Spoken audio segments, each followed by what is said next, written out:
जय श्री कृष्ण। राधे राधे। आज मैं आपको देवताओं द्वारा गर्भस्य भगवान श्री कृष्ण की स्तुति नामक प्रसंग आगे सुनाऊंगी।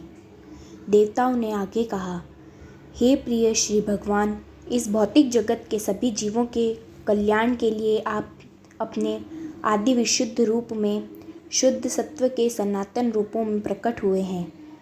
आपके प्राकट्य का लाभ लेते हुए अब वे सभी पूर्ण पुरुषोत्तम परमेश्वर की प्रकृति एवं रूप को अत्यंत सरलता से समझ सकते हैं। चारों आश्रमों के व्यक्ति, ब्रह्मचारी, गृहस्थ, वानप्रस्थ तथा सन्यासी सभी आपके प्राकट्य का लाभ उठा सकते हैं।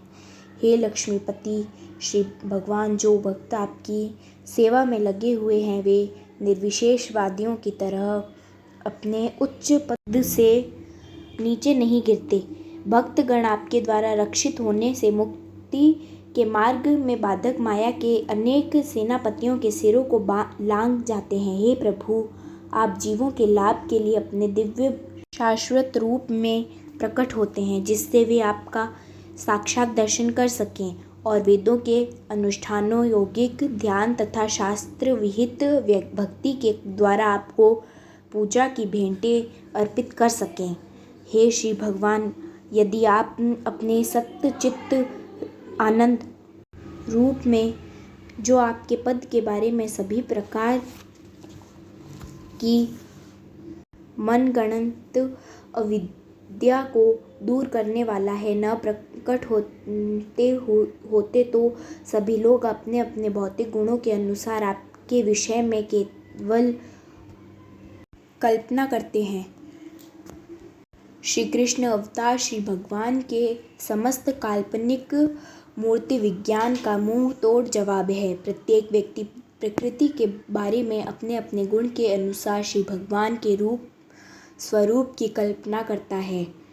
ब्रह्म संहिता में कहा गया है कि श्री भगवान पुरातन पुरुष हैं, अतः कुछ धर्मानुयायी कल्पना करते हैं कि ईश्वर अत्यंत प्राचीन होंगे, अतः वे श्री भगवान को अत्यंत वृद्ध पुरुष की भांति अंकित करते हैं। किंतु उसी ब्रह्म संहिता में इसका प्रतिवाद भी हुआ है कि यद्यपि वे समस्त जीवों से प्राचीन हैं, तथापि उनका शाश्वत रूप सदैव तक तरुक है। श्रीमद् भागवत में इस प्रसंग में ये शब्द प्रयुक्त है, विज्ञानम अज्ञानभिद् आत्माजर्णम। विज्ञानम का अर्थ है श्री भगवान संबंधित दिव्य ज्ञान। विज्ञानम का अर्थ अनुभूत ज्ञान भी है। दिव्य ज्ञान गुरु परंपरा की अवरोधी विधि से स्वीकार किया जाता है। जैसे ब्रह्म संहिता में ब्रह्मा इस कृष्ण ज्ञान को प्रस्तुत करते हैं। ब्रह्म संहिता विज्ञानम है जो ब्रह्मा के दिव्य अनुभव के रूप में अनुभूत हुआ है, और इस तरह उन्होंने दिव्य धाम में श्री कृष्ण की लीलाओं तथा उनके स्वरूप को प्रस्तुत किया है। यह ज्ञान अज्ञानभिद् आत्माजर्णम है, जिसका अर्थ है वह जो सभी प्रकार के ज्ञान की कल्पनाओं को नष्ट कर सके।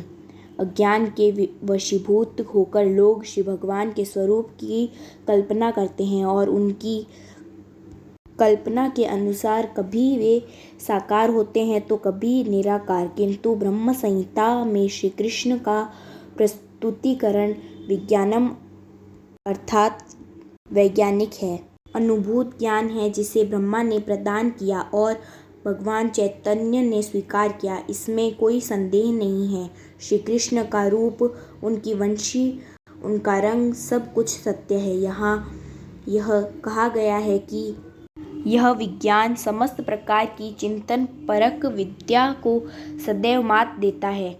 अतः आपके श्री कृष्ण रूप में अवतार लिए बिना न तो ज्ञानभिद् आत्माजर्णम न परक ज्ञान के अज्ञान का नाश है। आगे का प्रसंग मैं आपको अगले वीडियो में सुनाऊंगी। जय श्री कृष्ण। राधे राधे।